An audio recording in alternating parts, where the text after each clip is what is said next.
지금 제가 말씀드린 대로 이사야서 9장 1절에서 7절은 제가 1년에 한두 번씩은 꼭 인용하는 구절인데 오늘은 주제를 제가 만군의 주의 열성이라고 정했습니다.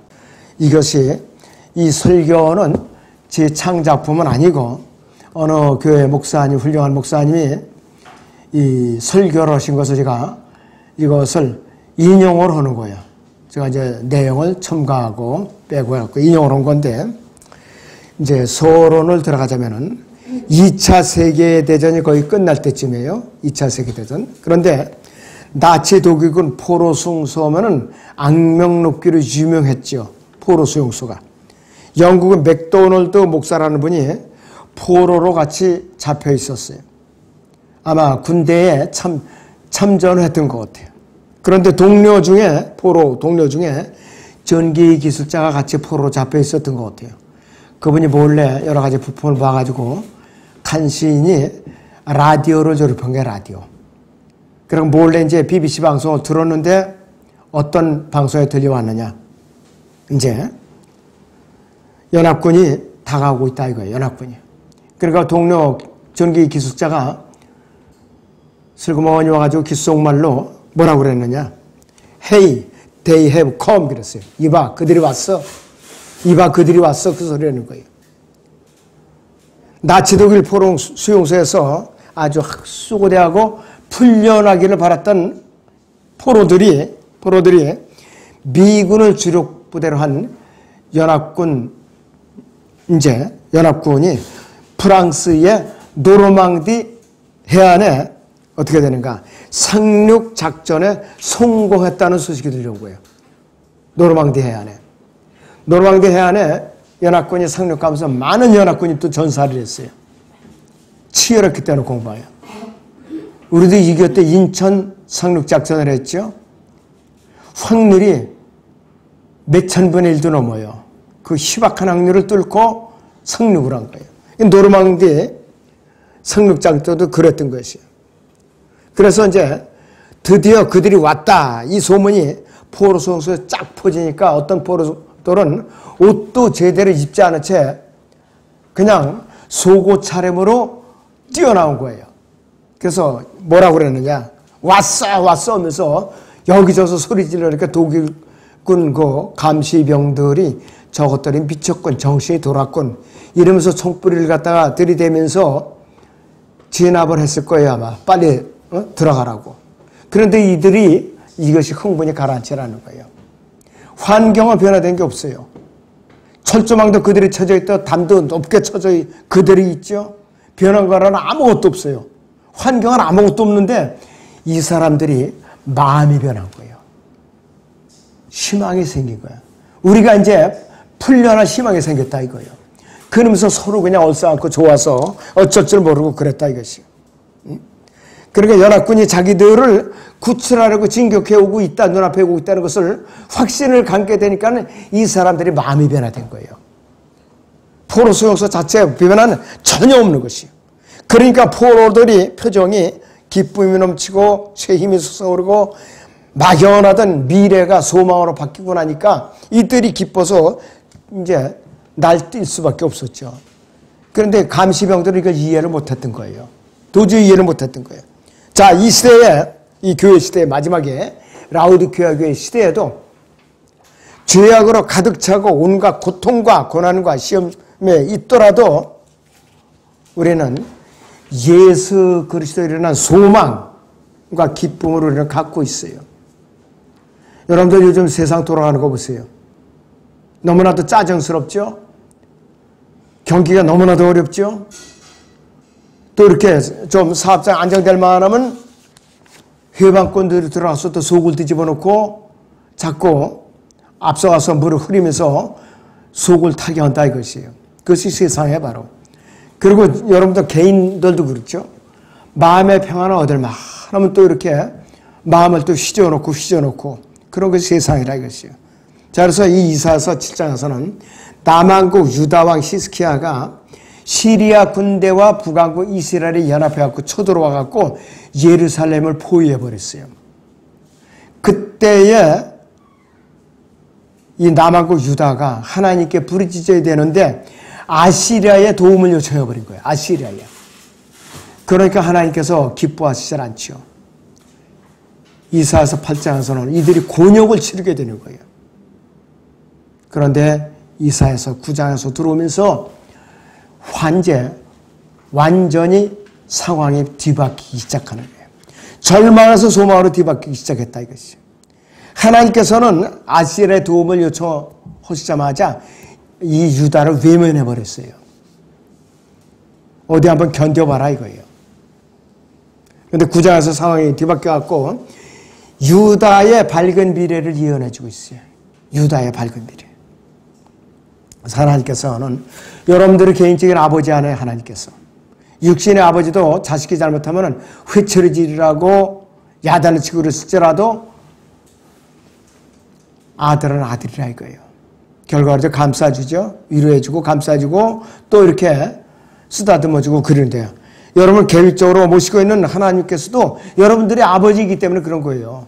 그럴 또 부르짖을 권리가 있는 것이에요. 여러분들이.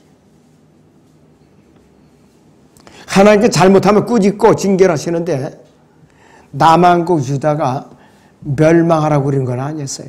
바로 서라고 그런 거랬다 이것이. 그래서 하나님께서 그분의 자녀가 멸망당하는 걸 결코 눈꼽맞이도 원치 않는 분이시에요.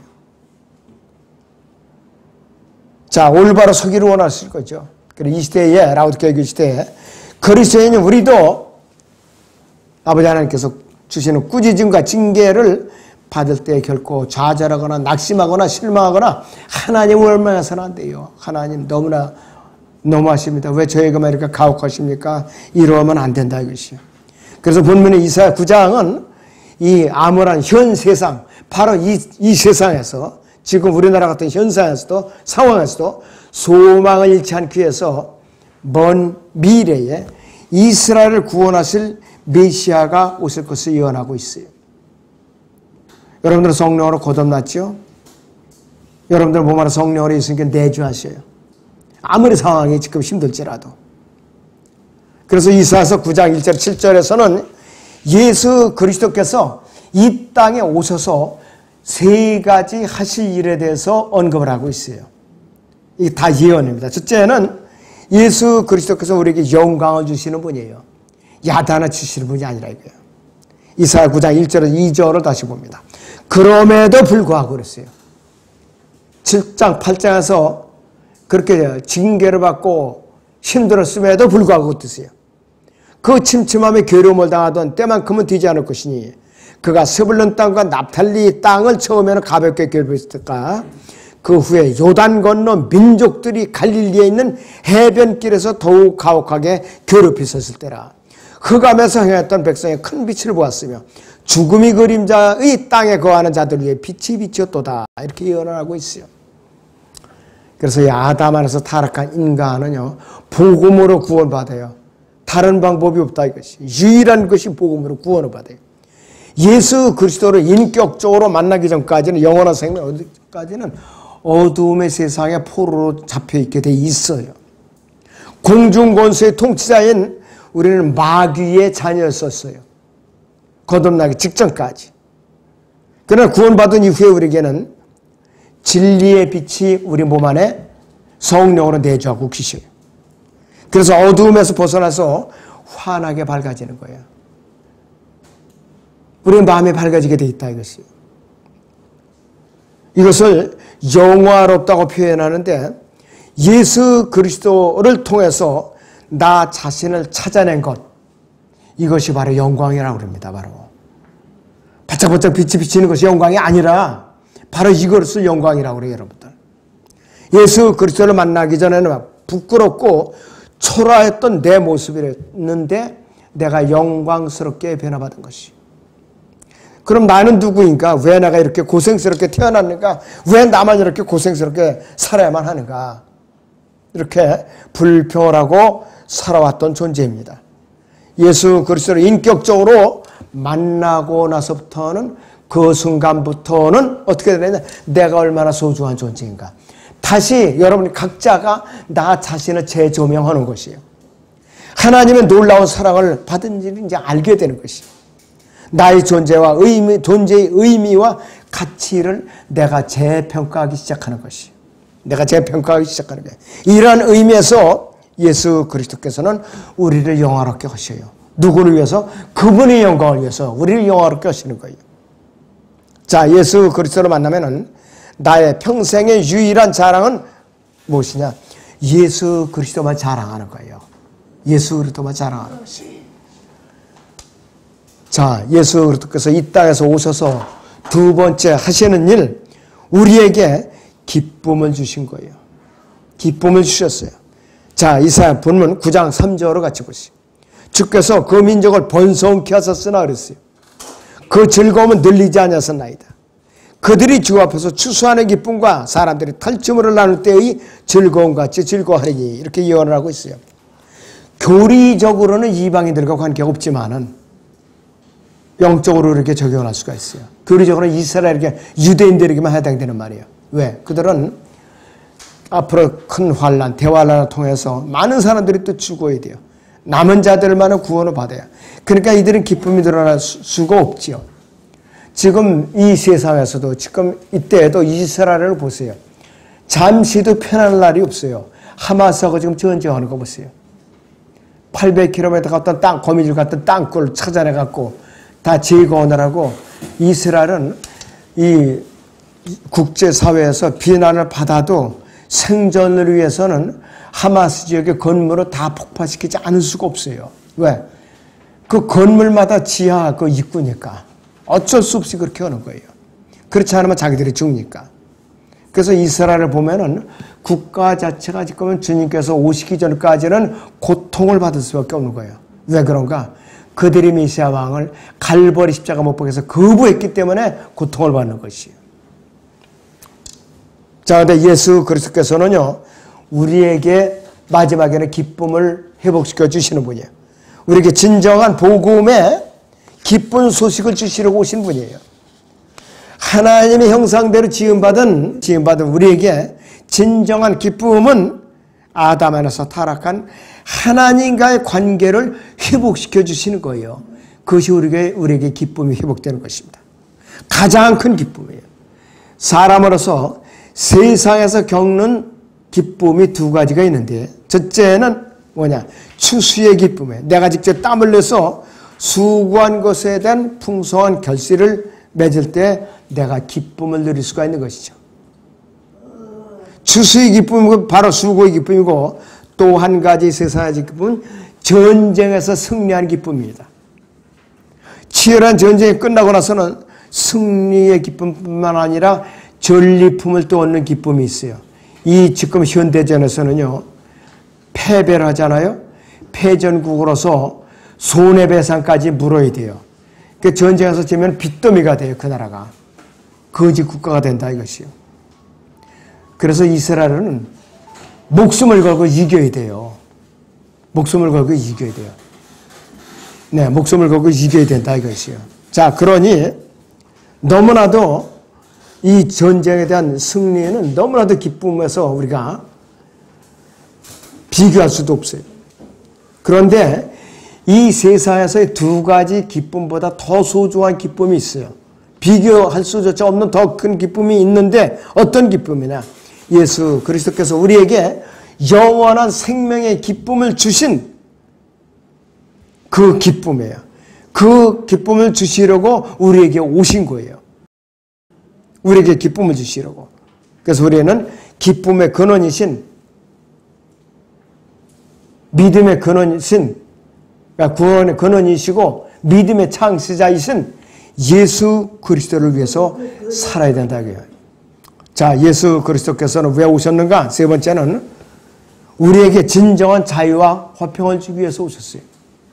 진정한 자유와 화평을 주기 위해서 오셨다 이것이에요. 아담에서 타락한 우리는 본래 죄와 죽음과 지옥 형벌을 받기로 정해진 노예 상태에 있었어요. 노예 상태에 있었다 이것이. 그런데 예수 그리스도의 은혜로 말미암아 죄와 죽음과 지옥 형벌로부터 참된 자유와 화평을 얻게 된 것이에요. 죄와 죽음과 지옥 형벌로부터 자유와 화평을 얻은 것은 도구가 무엇이냐? 바로 예수 그리스도의 보혈로 말미암은 것이. 나의 노력이나 힘으로 얻은 영적 승리가 아니라 하나님의 넘치는 은혜로 승리를 하고 자유를 얻는다는 의미입니다. 이사야 9장 5절을 보면요, 이는 용사의 모든 싸움이 혼란스러운 소리와 피 묻은 의복과 함께 있으나 이것은 타는 것과 불의 연료와 함께 있을 것이기 때문이라, 이렇게 예언을 하고 있습니다. 자, 그래서 전쟁에 나가서 싸우면은 피로 얼룩진 용사들이 의복과 신발이 피투성에다 얼룩져 버려요. 아주 피로 얼룩져 더러워져요. 그대로 입을 수가 없어요. 이것은 세탁이 안 됩니다. 그렇기 때문에 이것은 불로 태워야 돼요. 의복과 구두를, 이 신발을, 군화를 불로 태워야 되는 것이. 자, 그래서 전쟁의 마지막 판에 적들과 뒤엉켜서 육박전을 치르게 되면은 피로 얼룩진 용사들이 옷들, 군화들은 불로 태워버릴 수밖에 없는 것이. 자, 그래서 전쟁이 끝나고 참된 평화가 온다는 의미라 이것이요.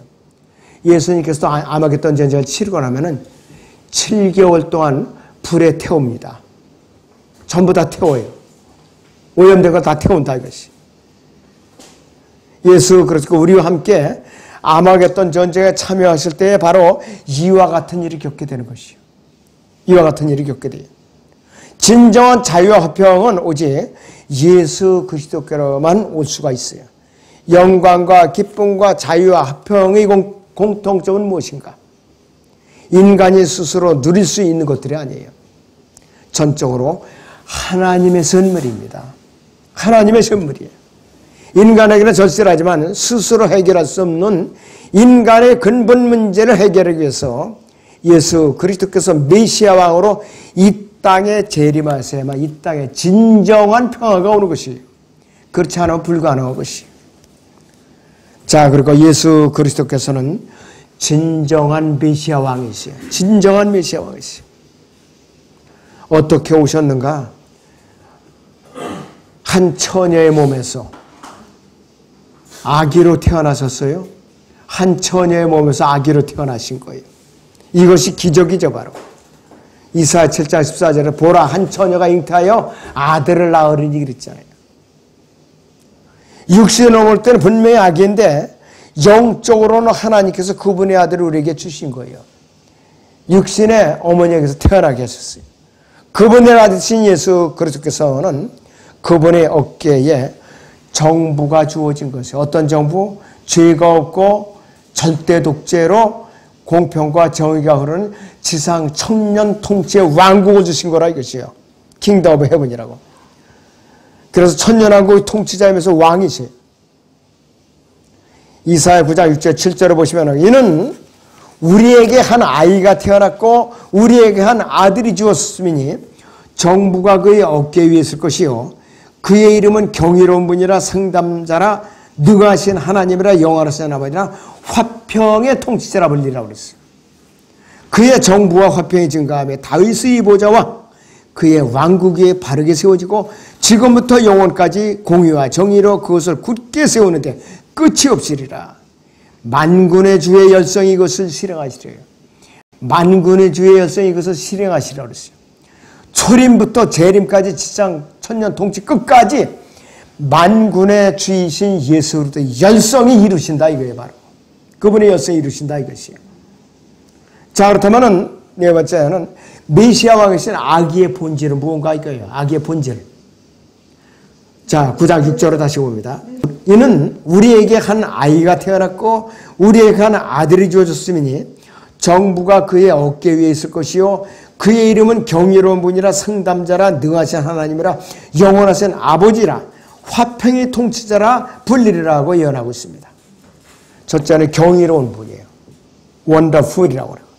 놀랍다는 의미예요. 세상에서도 여러분들 기쁨이 도가 넘어갔고 놀라울 정도로 원더풀이라고 그러죠. 친구들 새 원더풀 그러죠. 원더풀은 나쁜 의미가 하나도 없어요. 하나님 아들이신 예수 그리스도께서 인간의 몸을 통해서 한 아기로 태어난 그것을 갖다가 경이로운 분이라고 불러요. 원더풀이라고 불러요. 인간의 논리와 상식으로 이해가 불가능합니다. 하늘과 땅의 모든 신비를 한 몸에 안고 계시는 분, 너무나 놀라운 분이기 때문에 경이로운 분이라고 불릴 수가 있어요. 그렇다 여기에 나오는 그 용어들이 영어 스펠링도 전부 첫자가 스펠링이 대문자로 되어 있어요. 우리말은 중고딕체로 되어 있죠, 전부. 두 번째 상담자, 카운슬러. 이 악한 세상에서 상담자라는 말이 보통 사람들은 반갑게 들리질 않아요. 반갑게 들리질 않아요. 조언자, 상담자라는 의미인데 어려운 일을 당하면 찾아가서 상담을 하고 힘들고 어려울 때 도와주고 가르쳐주는 분이라는 의미입니다. 상담자라는 뜻이. 히브리의 본래 의미는 계획을 이룬다, 실행한다라는 의미예요. 하나님의 계획을 가장 완벽하게 실행하는 분은 누군가 상담자이신 예수 그리스도밖에 없어요. 그래서 세 번째 능하신 분, 더 마이디 갓이라고 그랬어요. 전능하신 하나님이죠. 예수 그리스도께서는 삼위일체 한 분이신 아들 하나님으로서 스스로 전능하신 분이에요. 오직 예수 그리스도만이 하나님께서 얼마나 전능하신 분인가. 육신을 입고 오셔서 이 세상에 보여주시는 유일하신 분이에요. 네 번째는 영원하신 하나님은 The Everlasting Father 그랬어요. 영원하신 아버지요. 육신의 아버지는 길어봤자 100년이에요. 그리고 무덤에 묻히면 끝이에요. 그러나 영원하신 아버지이신 하나님께서는 시간 측정이 안 돼요. 시간을 초월한 영원한 아버지라 이거예요. 자, 앞에서는 아들이라고 소개했는데 또 아들을 보냈다고 했는데 예수 그리스도도 아버지라고 소개하고 있어요. 결국은 아버지와 아들은 하나라고 그러죠. 요한복음 10장 30절에서는 나와 나의 아버지는 하나니라고 그랬어요. 영어로는 I and my father are me 이렇게 입증하고 있어요. 예수 그리스도께서는 사람으로서 육신을 입으시고 이 땅에 오셨지만은 영원한 아버지라는 분이에요. 영원히 존재하시는 분이라고 해요. 태초부터 세상 끝날까지 이후에도 영원히 존재하는 분이라고 그랬어요. 그 다음에 다섯 번째가 화평의 통치자입니다.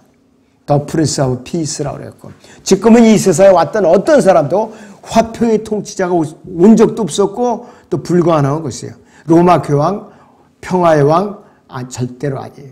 가짜입니다.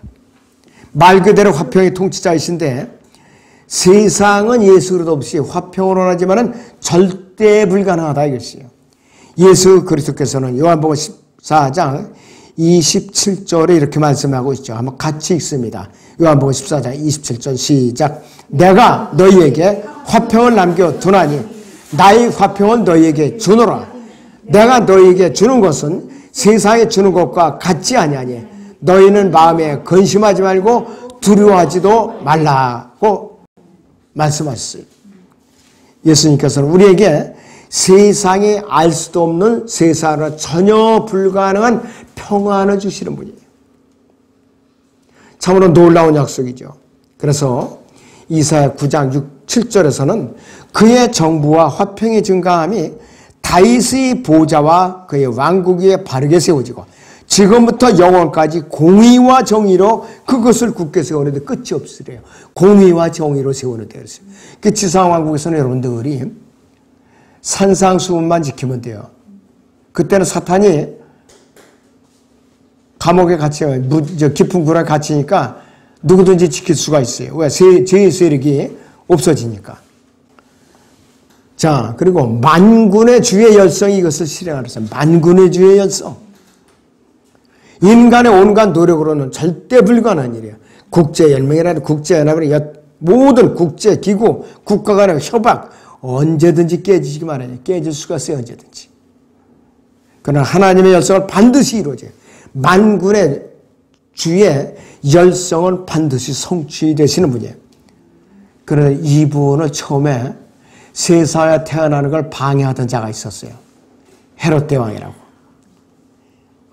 마태복음 2장 13절 16절을 보시와 같이 그들이 떠난 후 보라 주의 천사가 꿈에 요셉에게 나타나 말하기를 헤롯이 그 어린아이를 찾아서 죽이려고 하니 일어나 어린아이와 그의 모친을 데리고 이집트로 피하여 내가 네게 말할 때까지 거기 있으라고 하니 그가 일어나 밤에 어린아이와 그의 모친을 데리고 이집트로 떠나서 헤롯이 죽을 때까지 그곳에 있었으니 이는 선지자가 주에 관하여 말씀하신 바 내가 이집트에서 내 아들을 불러놓으라 하신 그 말씀이 이루어지게 하심이라. 그 후 헤롯이 현자들에게 속은 줄 알자 심히 분노하여 군사를 보내어 그가 현자들에게 자세히 물어본 그때를 기준으로 베들레헴과 그 온 지경에 사는 모든 사내아이를 2살부터 그 아래를 다 죽이니라 그랬어요. 이 현자들이 동부에 찾아왔을 때는 예수님의 나이가요 18개월에서 1년 반에서 2살 그 사이였었어요. 그리고 누가 보면 이제 와서 그 광야에서 들판에서 양을 치던 목자들은 언제 찾아왔나? 예수님이 탄생하면서 바로 찾아온 거예요. 그때는 이렇게 달라요, 시기가 서로. 그래서 여기서 어린아이는 영차일드라고 그랬어요. 영차일드는 1년 6개월에서 2년 미만의 아이를 영어로 영차일드라고 합니다. 그 아이는 베이비예요, 베이비. 영어 킹제임스 성경에는 베베라고 되어 있더라. 베베, B-A-B. 사탄이 미리 알고서 그 당시 헤롯 왕이 2살 아래 모든 사내를 모두 죽이는 바람에 이 아기 예수께서는 양아버지 요셉하고 모친 마리아와 함께 하나님의 지시로 이집트로 피난 갔다가 헤롯 대왕이 죽자 다시 본국으로 돌아오라는 지시를 받고 와가지고는 어떻게 되느냐? 유다 베들레헴으로 가서 자리를 잡고 살게 된 것이에요. 베들레헴. 그래서 미카서 5장 2절의 예언이 그래서 나온 거예요. 자, 예수 그리스도께서는요, 우리가 부족하다고 또 그분의 마음에 들지 않는다고 버리거나 포기하는 분이 아니에요. 어떻게 해서든 그분이 왕국에 합당한 사람들로 만들어 가시죠. 그래서 우리 각자는 실패하고 때로는 좌절하고 실망하고 낙심할지라도 우리를 향한 하나님의 의지는 결코 실패하지 않는다 이거예요. 우리가 자격이 있어서가 아니라 잘나서가 아니라 유식해서가 아니라 공부를 많이 해서가 아니라 인격이 높아서가 아니라 우리를 향한 만군의 주이신 하나님의 열성 때문에 반드시 이루어질 거예요. 그 만군의 주가 바로 여러분의 몸 안에 성령으로 내주에 계신 예수 그리스도의 바로 그분이 만군의 주예요. 그러니까 여러분들이 아무리 내가 이 순간조차도 설교를 듣는 이 순간조차도 내가 정말로 화나고 짜증나고 속상할 수도 있어요. 그러나 여러분들 몸 안에는 성령으로 계시는 만군의 주이신 예수 그리스도께서 내주하 계시요. 그분께서 여러분의 모든 계획을 틀림없이 이루신다 이거예요. 그 이루시는 것이 언제냐? 몸의 구속까지예요. 그때까지 여러분들이 인내하셔야 됩니다. 야, 기도하겠습니다.